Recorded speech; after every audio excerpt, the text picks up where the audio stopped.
was not too much because we're not what we were. Yeah. But it's very much a recognition of what was. I am so hot, I'm misbehaving. This guy was 9, I'm 8. So there's not like a crazy age difference. He's here acting like a correspondent to the incident. No, you want both. No.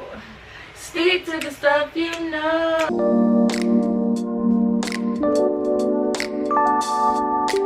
Hey guys, welcome to the Years in Between with me, Maria. And me, Sister Jerry. This is a podcast where we talk about our thoughts, feelings and experiences in the years in between. Guys, all the other times we said it's hot, we didn't know heat. We've Today, never experienced heat like today's heat ever before. So much heat that Larissa said, I am so hot, I'm misbehaving. like, this is the type of weather. Instagram girlies, don't still there. I got you though, girls. I got you though. But it's like, this is the type of weather you actually can misbehave and it's actually okay because this heat is not okay. It's not normal.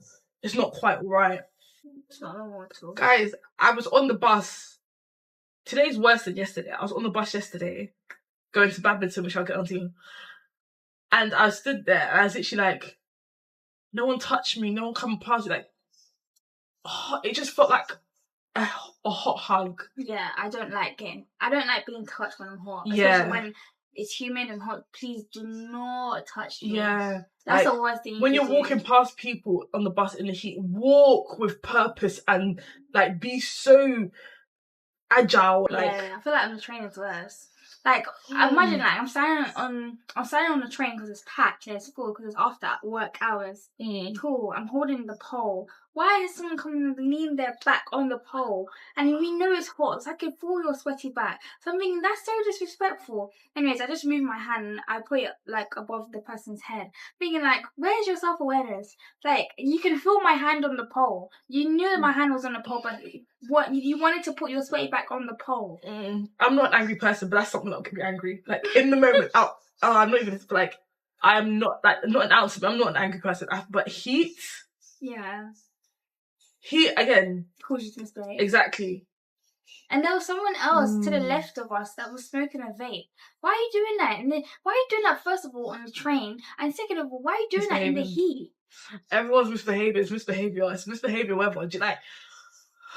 You remember Guys. the TV show Bear Behaving Badly? It's even that. Oh, that name rings a bell. Was it on TVBC or something? Yeah. CBBC! Yeah. The tone was a bit off for both of us. It's okay, you guys. No. I didn't do the song. You did the down. I said for both of us. Oh, CBBC! And then you did it. Yeah, but you went dirt. So it was like a miss. Oh, you did You said, dirt. no, I did CBBC. No, I didn't. I did CBBC. You did CBBC, but I did dirt, and you went dirt. There was a misalignment. It's okay. Guys, vote who was like. Well, you don't need to do that.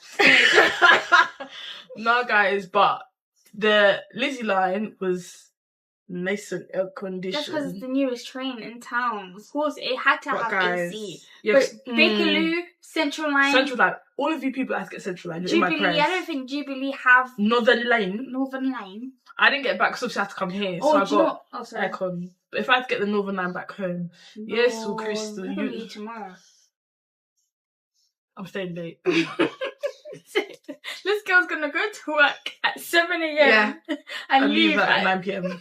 because I'm actually just not gonna get caught by the sun. Like it's actually, and it's not because I want the sun, but I don't want the heat and the humidity.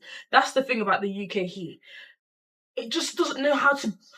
Why is the humidity like 60, 50? Bring the humidity down, and we can enjoy the sun. But no, you want both. No. Stick to the stuff you know. If you wanna be cool, follow one simple rule: don't mess with the stuff You know. No. Stick to the status quo. But yeah, sorry, I cut you off before you were saying something. I forgot. I was about to say I knew you forgot at this point. Sorry. I did forget. I did. Let me see what temperature it is right now because it's actually, guys, we actually love you guys so much because there's a fan right here that should be blowing at us. But we turned it off. Guys, it is currently 30 degrees. 30. Just gone 1 degree less than I literally stepped outside for 5 minutes and Loretta can vouch for me. I was like, no, I can't do it. Yeah. I can't do it. It felt like I'm stepping off on a plane in Abu Dhabi, Dubai. Yeah, that whack of heat that you get when you step in these places. And you got your migraine back. She had a migraine. Sorry, I didn't say that. Yeah, she had a migraine, and then it was like cooling off. Yeah. And then when we went, we stepped out. It's like, so guys, you see, again, she's here even though she's not feeling too good. We're trooper, man. Gotta do it for the family. Right. You respect that. Okay. But anyway, how's your week been? My back was getting better. But for some reason, like, the pain is kind of back. So that's that. But yeah, my week was fine. Just work. Had a conference on Friday and Saturday. How was it? It was really good. I was ushering, and I'm not gonna lie, I found it very difficult and challenging. Yeah, but it's been done now. You made it through. Exactly. Saturday and Sunday was church, as you guys know. We had a guest speaker, really good, really entertaining, really funny, and really powerful. But it was so hot at church, like literally really hot in church. Even when we had the ACs, it was just hot air because the windows weren't open. And you know. But yeah, it was fine. It was fine. How was your week? Yeah, so my week, I know what I did yesterday. What did I actually do? My week was actually so good. Remember how I told you guys last week that I was going to the beach with my cousins this week? We went, guys. Yeah, we went on Thursday. So good. Like, if you haven't been to Folkestone, go to Folkestone. I've been there multiple times. But this time when we went, like, we thought that the stores that are normally open would have been open because I checked online and it said it opens from Thursday, but it's actually Friday, Saturday, Sunday that they open. But that didn't deter us because it was such good vibes. The drive there, the AC in my car just suddenly stopped working. And on the M-way, the heat, yeah. My cousin who was in the back, she conked out, it was one of them ones that, you know when you're hot and you're tired? But my cousin who was sat in the front, we were vibing, and normally the directions put me in this certain spot, which every time it's done, but this time it took me to like the other side, and I saw like other side of the beach that I've seen, but like I haven't really seen. And sorry for the screaming, guys. There's some keys outside, and we're not about to close them. But yeah, so that was really nice. We had fish and chips from a local chippy in the area. I bet that must have like hit the spot. Yeah, it was us. Fish and chips always fish and chips is just fish and chips, isn't it? Like it always does what it's meant to do, and exactly what you came to get for. Do you know what I mean? Both of our cousins that were with me were terrified of the seagulls, and that was very entertaining. Not that they were scared, but the way they were behaving because they were scared. Especially our older cousin. She went to throw away her food, but I think she got into her head about the seagulls being there. Keep in mind, the seagulls weren't near her at this point. And I think she saw them flying in her direction and she started panicking and screaming, and she like, tried to throw her stuff in the bin, but like all the curry sauce got down the bin. And she came running to me like I was about to do something for her. But that was so funny. Do you remember the time I went Brighton and I had a donut in my hand and a seagull came and literally it happened quicker than I think I have it on video. I could ever blink. But I think I just have you go like you know the speed in which you blink? Like you literally blink for like that's how I didn't even realise it happened to you. Like, I just saw her reaction. I was like, what happened? She's like, it's my like literally like I was about to go She lacked, that's what happened. No. The motion in you picking up the donut and then the donut. But Brighton seagulls are vicious. Yeah. Folkestone, they were giving like we're trying to come back. Brighton, they don't play. They literally like target. Like they're the drillers of the seagulls. No, they are because if the Folkestone seagulls met the. It was my first. I didn't even have a donut yet. Like it was it was going to be my first bite. I remember her face was so funny. Imagine that was my only one. Oh, long day. We would have gone back to get more because you would have been upset. You'd have actually. You'd be like, guys, got like my donut. But luckily, we got like 10 or was it 20? I don't know, 15 to 10. It was like the mini ones, you know, the little mini ones. They were so good. Did you get them? You went for them? No, because the stores weren't open. Oh. But we walked along the side because it's like a side bit where you walk up to the lighthouse and then you go round and it like leads to like the rest of the beach. But we walked along the side and our older cousin was playing Michael Jackson And it was such a vibe to hear, you know, Michael Jackson's voice. And it was just like the waves, like, do you remember time when we fell in love? Do you remember time when we first met? But yeah, that was just 10 out of 10. And we were pretending to be Michael. We were like walking and going, and the wind was so strong that, you know, like them footage of him, like with his feet, I was just going, yeah. It was crazy. But it was so good. What were you doing with Michael Jackson on the day? Was it 2009? What were you doing with Michael Jackson? I think I came back from school, or it was like, you know when you play outside as a kid and you come back inside? That's what I know. What I remember. We're not laughing at his death, guys. Yeah, I'm not. Which is, anyway. Okay, cool. So I'm walking up the stairs now. I hear my mum. I'm like, what's wrong? Mom, what's wrong? And she's like, look at the t-shirt. Michael Jackson died. Oh, yeah. That's actually a sweet way. Like, I remember when I went to sleep, I was asleep. And you know, of course, who woke me up? My brother. I was dead fast asleep because our primary school was very close to where we lived. So we didn't have to really get ready and go until, like, I didn't get ready and go until the last minute. And he woke me up. And I woke up quite happy. And he said to me, this is not a day to be laughing. Why are you waking up smiling? Michael Jackson's dead. And I said, I've literally just risen from my sleep and there's kids come on violent. I think he woke me up. And he's like, yeah, today's not a day to be happy. Michael Jackson's dead. You're like, guys, no. This guy was 9, I'm 8. So there's not like a crazy age difference. He's here acting like a correspondent to the incident. I was just like, okay, like, obviously, my dad was like, he loved Michael Jackson too. So, yeah, I remember going to school and hearing like girls saying that their mums were crying in the shower. Yeah, my mum was crying. But like, I'm trying to think. Because I obviously found out after school and you found out before school. So did I find out on the day and did you find out the next morning? Or did you find out the morning of when I found out? I found out the morning of. Okay. Yeah. But American I remember it quite vividly, actually. Same. Americans are behind us though. Yeah.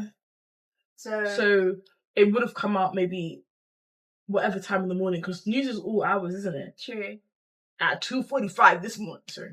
Yeah, true. But so why did my mum hear so late? Maybe she been knew and like she just had to process, or maybe she thought it was like fake news. Did fake news exist then? I don't know. But all I remember is coming up the stairs and she's crying. But yeah, and then yesterday, guys, you know I went. Also, guys, don't mind my hair. It actually did look decent, like nice earlier. Oh, same. But it's so hot. I just had to put it on top of my head. Like same. I don't want it touching me. I don't want anything touching me really. But anyway, yeah, my hair was in a nice bun. That had to come out. It's too much. Yesterday, I went to badminton with my sister and her friends. Guys, I'm in love. Yeah, badminton was really fun. Like, I went with my church friend before. It was really good. It's so good. But yeah, now it's like a weekly thing, so excitement. Okay, so we're reading drum rolls please For Such a Time as This by Shani Akilah. Shani Akilah. Oh, I thought that whoa! Guys, all the authors of the books that we've read. Where's our friend Lizzie Damilola Blackburn? Yeah. Oh. Lizzie Damilola Blackburn was the author of Yinka, Where's Your Husband? And as I mentioned in the episode, I've read Honey and Spice, and that's the author's Bolu Babalola, and she's commented on this. Lizzie said Heart Achingly Beautiful. Bolu said A Delight. And then Caleb Azuma Nelson, who's the author of Open Water, which obviously we stopped, he said The perfect book for a warm summer's day. And today is more than warm. Literally, I enjoyed it on today. Obviously, we didn't finish the book. We obviously have not finished the book yet because that's not how we do things. Yeah. But I enjoyed it. No, but really and truly, I think next week, can we just finish it and we just come back with like questions? Yeah. Because there's a lot to unpack, to be fair, already in the first 3 chapters. Yeah, there is. But it's like, it's so good that you don't want to put the book down. It's giving you income. Yeah, it's really good. Yeah, and guys, it's not long at all. Like, it's literally such a small book, and it's how many pages? 209 pages long. That's light work. You can literally read that in like an hour or two. Like, yeah. As we know, for such a time as this is commonly quoted by Esther 4:14 for such a time like this. As we know, like 3 times. But Esther was an Israelite, I think, and she was with the king, and back in those days, basically Esther was used to deliver the Israelites, and Mordecai, who was her mentor / uncle / spiritual father, etc., he told Esther, for your, who knows that God may have appointed you for such a time like this. Read the book of Esther, guys. And guys, it's £10 for Waterstones. Yeah. But it's like more than on Amazon. But maybe that's the hardback. But I did check the paperback. I don't think the paperback. Maybe the paperback's cheaper online. But either way, I got it from Waterstones. Let's get into it. Let's go. So we've read the intro, the commute, goodbye, and Ghana in December. That's what you got up to, right? Yeah, the end of that. Okay, cool. So we're going to start with intro, the commute. So in the intro, we basically meet the character Gabby. What's her name? Gabby? Is her name Gabby? Yeah. Does it say Gabby? Unless I've literally plucked that name out of thin air. I don't know who. Gabby is in the book, but I don't think we were introduced to her name. Oh. Well, I thought the intro was in relation to Gabby because it talks about a girl seeing a guy on the train, and the first character that's mentioned in the chapter is for Gabby. But also, again, because since it's read ahead, maybe you have more context that I don't have, so the connection's been made. Okay, so the intro, it could be Gabby. Maybe it's just me. Like, now she's stepping back. But not saying misreading it after she's been read it. But the intro, yeah. Sorry, Carol.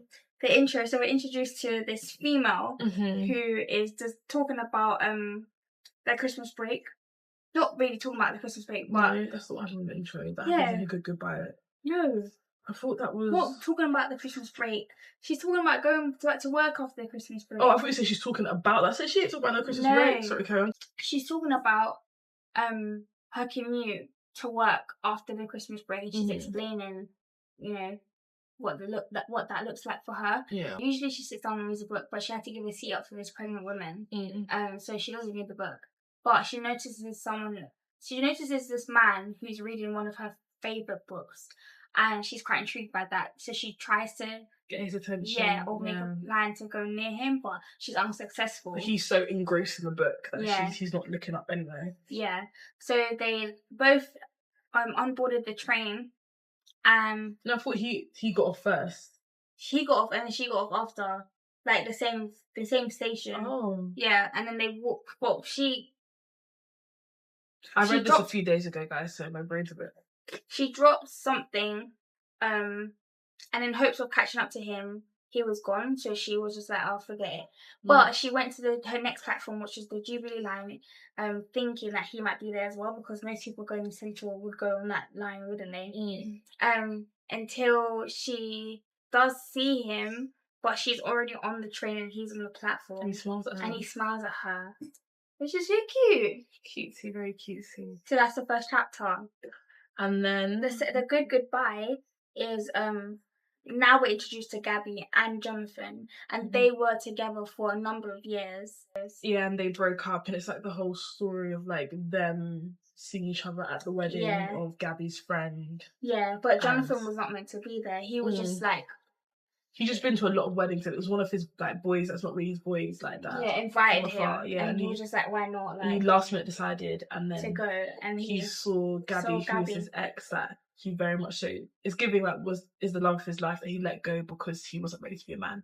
Yeah, but you know what really made me like quite emotional when they were hugging goodbye at the wedding, and their bodies were telling. I've got a question about that. Okay, cool. But I also wanted to say, I actually highlighted it.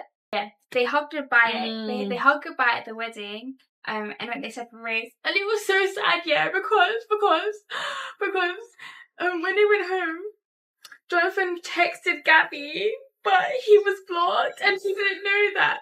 And then Gabby texted him, Jonathan, but she got the wrong number. Yeah, she got the wrong number. And the last digit of the number, guys. And like that's like a reality that is like very true. Could be that could happen. It could happen. And then messages lost in the ether. Yeah, it was. They were both sent to each other, but they were lost, and they never received the message. Yeah. Each of their messages. Like in the chapter. Sorry, Karen. No, you finished. No, but I was just like in the way that it was like, oh, she like blocked him from the moment that they broke up, and she promised herself that she wouldn't message him, she wouldn't da. But then after seeing him at the wedding, period. But then after seeing him at the wedding, she was like, oh, let me message him. She's like, actually, no, let me not do that. And then she tried to go to sleep. And then she was like, you know what? She just sent the message. Yeah. And then he was like, oh, should I message? Like, oh. He was driving. He kept messaging her and he threw the phone in the back seat. I would do that. But then later on in the night, he was just like, let me message her. But then that happens, like, he's blocked. She doesn't remember the number. Because of that, they both said, let's just go our separate ways. That's the thing, because he was like, oh yeah, but like when she didn't reply, he was like, oh, you know what, it's fine, like you just go. And then she was just like, okay, yeah, clearly he's not like on that vibe. It's like, no, they both were on that vibe. They both were. Such a butterfly effect, because imagine the messages were received. Who would have known what would happen? But then because it didn't get received. Yes. So the chapter ended with it saying they saw each other again. Him with someone he loved but settled for. Her with someone she also loved but who did not make her heart sing. Now, my thing is, I think wholeheartedly that is a scenario or situation for most couples out there. They're with someone that they love. There's no doubt that they love that person. But as we heard, they don't make their heart sing. The guy settled. And like... Yeah. By the way, in the book, that's page 25. Yeah, page 25. Like, that's just like a reality that people face. And they wouldn't know that they're facing that thing, like... Because obviously the partner will tell them that they love them, but in the partner's mind, I'm thinking, no, I actually settled for you because there's someone else that I had a better, deeper connection for. And it's just like, why not go for the person that you so love? Yeah, and why not go for the person that makes your heart sing? Why not take that risk and do that? The thing is, they both did take the risk, but in taking the risk, they both missed each other by being blocked and the number changed. So maybe it just wasn't meant to be in that respect, because maybe sad. It was.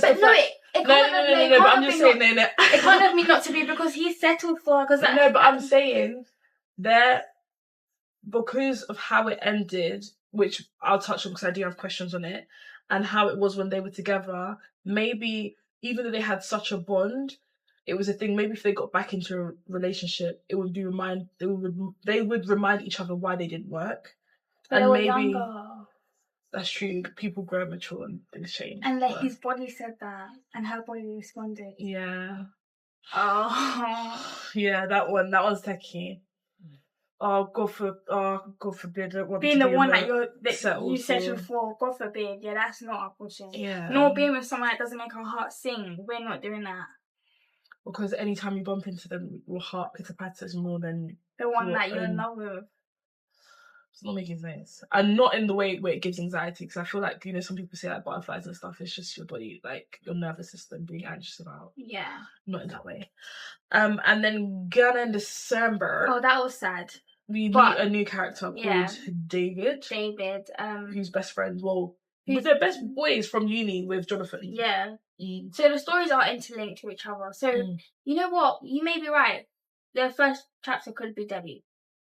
And I feel like Gabby's seen David, because you know why? My theory is the first chapter, Gabby, and then obviously we meet Jonathan, and then we meet David being friends with Jonathan. David's heard a bunch of stories about Jonathan's ex, Gabby, but he doesn't know her name, and I'm assuming he doesn't know what she looks like. And in the first chapter, when Gabby, because we don't know if it's Gabby, sees this man, and then this man sees Gabby, whatever, they obviously don't know who each other are, but in reality it could be. But that's so I hope it's not David. Yeah, because it's your boy's ex-girl, that's weird. But because they were together for a long while, but they love each other. Jonathan and Gabby, they literally love each other. No, I'm trying to say, like, if they were together for a long while, why wouldn't David know what Jonathan's ex looks like? Because they were together during uni times, I think. So it was given. I don't know if they I don't know what the dynamic of their friendship. Because I guess really and truly, if you did have a girl, your boys would know that. Yeah. But I don't know. We'll see. But yeah. So David, Jonathan, and all of them not decide to go to Ghana. They have like a whole conversation beforehand where they get really deep and stuff. But we noticed that David is depressed. Yeah, and I feel like Jonathan goes in and out of it a bit with depression because they're both like they're so tired. Yeah, but I think that was Jonathan's way of helping David speak about his issue.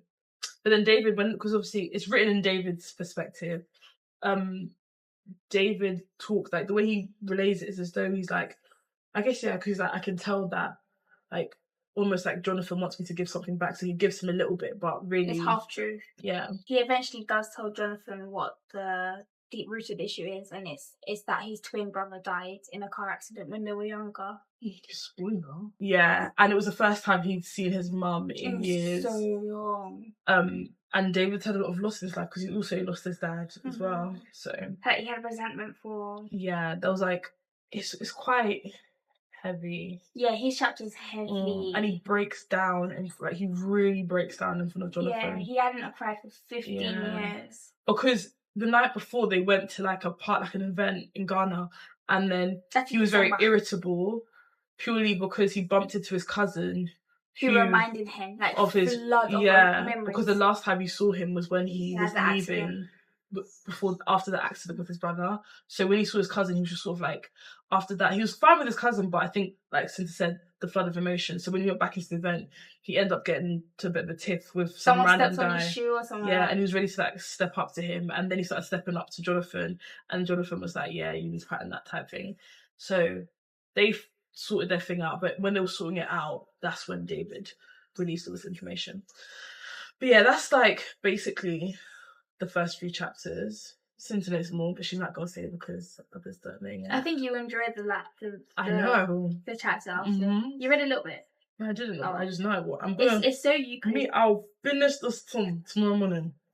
Anyway, I've got questions for both the lovely Cynthia Joey and you guys. Okay, if we could turn to page 14 in our books, please. This is where we're in the Good Goodbye. Chapter Good Goodbye. And was it really a good goodbye though? There's a section where Gabby and Jonathan, it like flashes back to when Gabby and Jonathan had their breakup and they met up at a pub to have a last conversation before it was over. So I'll just read you this little section just to give you a bit of context. Again, page 14. So Jonathan noted that Gabby had her serious face on. We tried, she continued. We tried so hard again and it hasn't worked. I think we just need to be cool with that. He sighed, deep in it all. You're right, he lied. He believed that this time they could work it out. He knew what he needed to do. Instead, he locked his phone and put it back in his pocket. Why meet up then? We could have just spoken on the phone, no? Gabby looked at the surroundings, her eyes taking in the rundown pub. Closure, I guess, she said with a faint smile, thinking about a tweet she had seen that claimed the C word was in fact a scam. She had come to the decision weeks ago. She had told her girls in the group chat. She'd even written a letter to her future self. And then in her journal that evening, she'd written down Maya Angelou's words about believing people the first time they show you who they really are. She'd agreed in advance there was nothing he could say to change her mind. The question that I had was in relation to the Maya Angelou, where she says about believing people the first time they show you who they really are. Are you a hopeful / a potential? So when you like meet someone or whatever, we'd be like, oh, not like crazy sense of like, oh, hopefully or potentially I could change him, not that type of potential, but it's like you can see like maybe they're not exactly ideally what you'd want maybe in this stage of your life or something, but it's like, okay, we could work with this. Or are you like a realist where it's like, he doesn't have this, or they don't have this, and you want this, so that's not that, and we're done. No one is the finished product, I would say, and the only person that could change someone, as you know, my answer is God. So to answer Larissa's question, I think if I go back to my past situations or like who I've dated, etc., I would go for the realist. Like, yeah, the only person I've been hopeful with was my very first ex, and I've learned that yes, you should take people as they are, the very first thing that they show you. You can trust or hope in their potential, but you shouldn't wait for that potential to manifest, because you could be waiting for an X amount of time and you could be delaying yourself with true love. But I also would like to say, like, if a person has vision and they're like working towards that said vision, and you can see the action that they put in plan and there's progression, then I would like support and stick around. But if it's vision with no talk, vision with no action, then I gotta go. I'm the plan there. Speaking of literally just what you said, I saw a post on Instagram that I thought was really like, oh my gosh, I was like, wow. But this could be a very overgeneralization, so don't like quote me or anything. But there was this girl who said something like, this is in relation to a certain, well, the way I took it was in relation to a certain type of like anxiety or like depression you get. But like when you have a dream or an idea and you don't make any actions to step towards that dream or step towards that idea, that then festers within you, and that feeling then translates into some degree of anxiety, or then eventually may progress into some degree of depression, because you subconsciously know you can achieve this for yourself, but there's some degree of a gap or some sort of, whatever, like dissonance between where you are and where you want to be, because of the lack of action that you're like not taking. So when you said that, I was just like, wow, like crazy. I think I've been a product of that. Yeah. Why'd you say that? There's, let me not say so much that I wanted to do, or like there's things that I'd want to do, and you probably know what I'm talking about. Yeah, I think I've been like a victim of that. Like, yes, you say you want to do something, but then you get like smacked by this wave of anxiety and fear, and like I'm trying to counteract that by declaring God's word in my life, and like I don't know, like I think we said it on the pod, but I think I remember saying like it's better to try than to not try. Yeah, not try at all. Did I watch something? I think we did. I think we've touched on that. But it's like, it's better to have tried. I think it was when we were here with the cousins. Maybe I can't remember. It's like, it's better to have tried and say you've tried than to just. Or when Litney was here last time. Yeah. Than to just like have not tried and regret. So I'm literally telling myself that now. But yeah, I think I'm trying to like come out of that, because I've just been thinking lately about the next 5, 10, 15 years of my life, and imagine all of these things that I'm sitting on that I have plans to do, I don't do them. How much would I be disappointed in myself for not taking the leap and doing them? But I also do want to like, I guess, preface that I feel like it is natural to have some degree of like nervousness or some, I don't know if it would be classed as anxiety, but like some degree of anxiety when you're doing something, or like actually doing the work to, because you don't know do your dream or your idea. But I do think when stuff like that happens, when you're acting or carrying out the actions for you to like get one step closer, you can literally rationalize or logically say, no, but I'm doing this. So even if you do feel that, you can literally be like, oh no, but I've literally done this. Yeah. And that's okay for now. And you're going to do the next thing tomorrow. So yeah. But that was my question. There's a second part to my question, but I think you sort of answered it, because it was like, have you always been that way where you're very much so like, oh, I'm not seeing potential, I'm seeing it as it is, like face value type thing? Or is it a thing where the world has made you that way from experience? But you basically said, I guess you've somewhat always been that way besides your first. So maybe you weren't. Maybe your first one was the one who molded you to be like, you can't be like that going forward. Yeah. Because I was a person of like, oh, but you know, potential. But no, like one could have potential in. It's not even just about life and what they're doing. Is it potential how like they show up for what you guys potential exactly that potential for what they show up for how they show up in the relationship and how they are towards you, because they could be doing really well in life, but if they're not showing up how they're meant to, how you in need the relationship, then what potential am I'm leaving off for 5% of it happening, because it may not happen for me, but for sure will happen for the woman of his dreams. So big facts. Okay, if we could turn to page 22. You know, you were saying about what was it that you literally just said it about settling, that bit where you're like, well, this bit for me was like, oh my gosh, wow. So this is when they're at the wedding and they bump into each other again. I'm just going to read like a small bit so you can have context on the bit. So this is the bottom of, towards the mid-bottom of 22.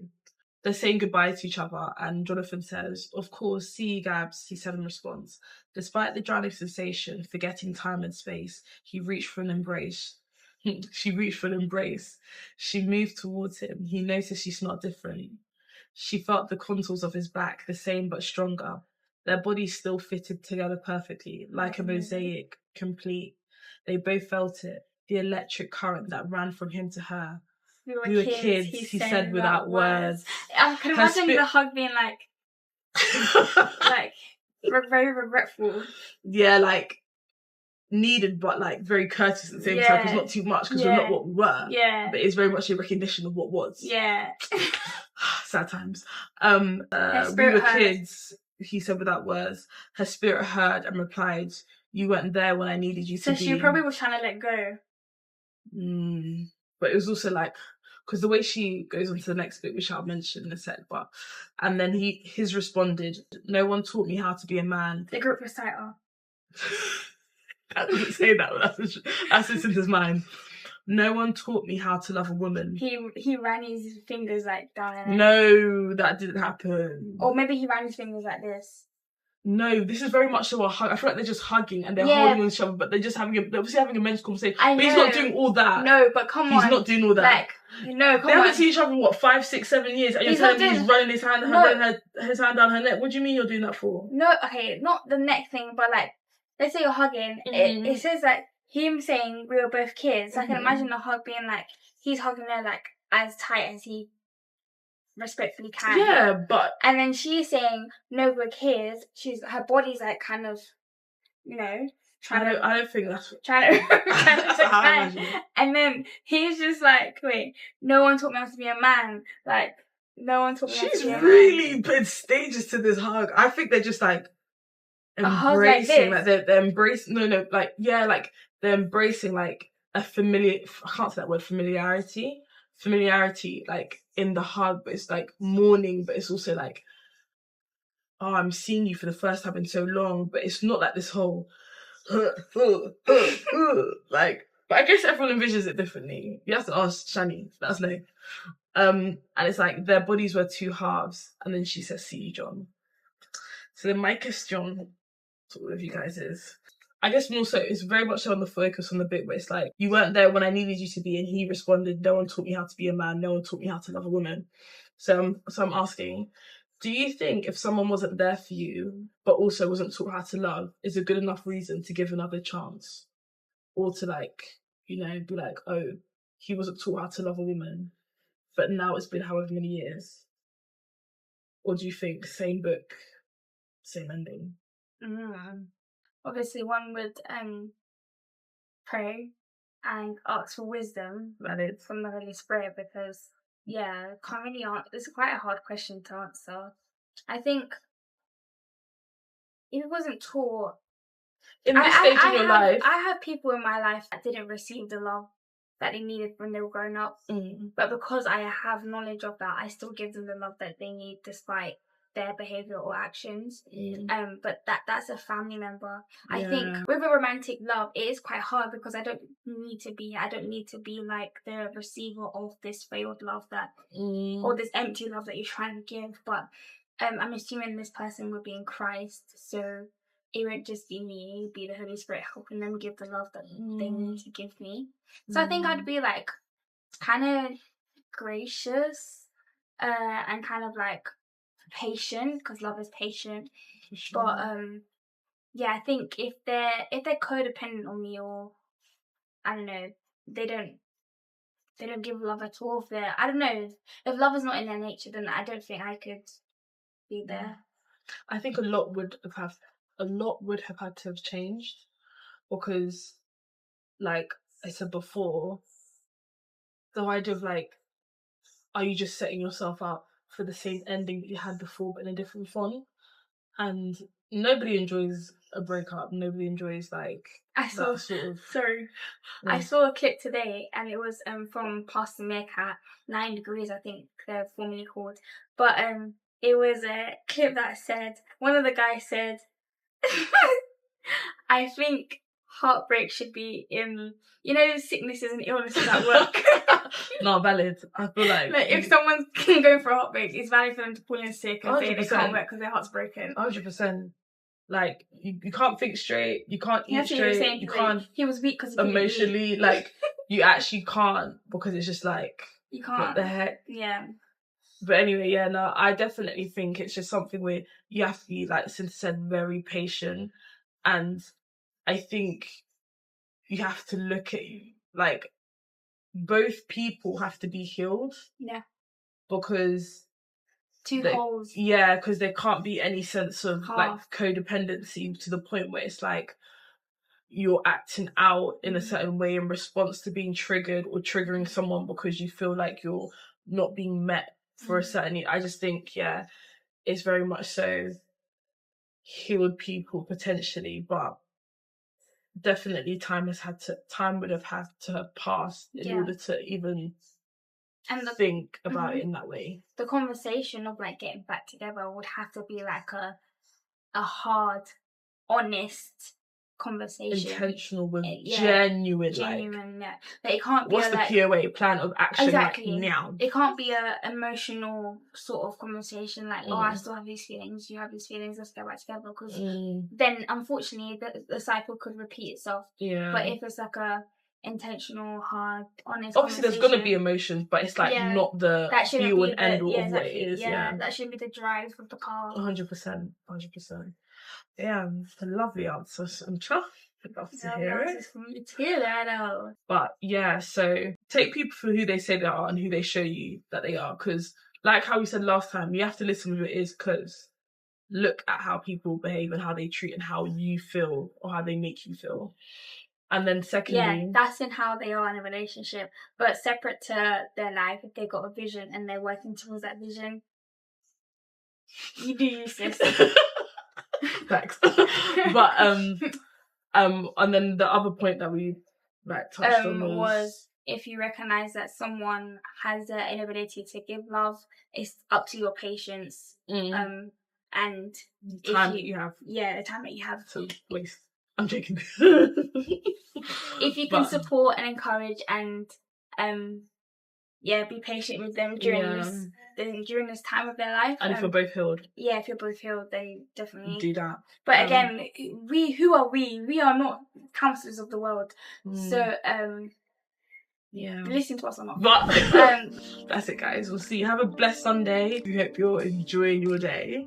And the heat, girl. I hope it's not hot by then, please. Oh my gosh, I hope future me is just not dying in the heat. Why is she looking like she knows something? No. Everyone says I've got like a suspicious face. I agree. Can't a girl smile? That wasn't smiling that you were just doing this then. No. It was giving some sort of discernment that you didn't want to share. But yeah, have an amazing week, guys. We'll see you next time. Bye!